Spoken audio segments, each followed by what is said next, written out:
అందరికీ నమస్కారం. వాస్తు టిప్స్ గురించి ఈరోజు ఒక విషయం చెప్తాను. ఆగ్నేయంలో చాలామంది సెప్టిక్ లిటన్స్ కట్టి కింద పెద్ద లోతుగా ఒక గొయ్యి తీస్తున్నారనమాట.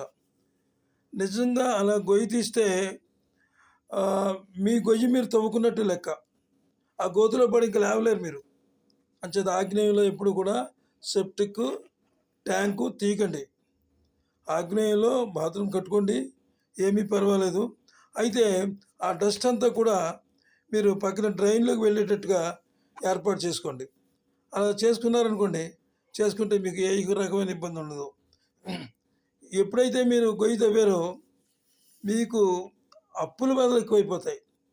అప్పుల బాధలే కాదు, చేసిన అప్పు తీర్చలేరు. ఇంకొక విషయం ఏమిటంటే అలాగే మీరుంటే కొన్నాళ్ళకి మీరున్న ఇల్లు కూడా అమ్ముకుని వెళ్ళిపోవాల్సి వస్తుంది. చాలా ప్రమాదం సుమ. ఎట్టి పరిస్థితుల్లో కూడా చాలామంది ఈ మధ్య ఆగ్నేయంలో గొయ్యి తీసేసి లెటర్ను కట్టేసి నానా గందరగోళం చేసేస్తున్నారు. ఆగ్నేయాన్ని ఎప్పుడు డిస్టర్బ్ చేయకండి. ఆగ్నేయం బాగుంటేనే అంతా బాగుంటుంది. ఈ విషయం మీరు గ్రహించండి. సెలవు. నమస్తే.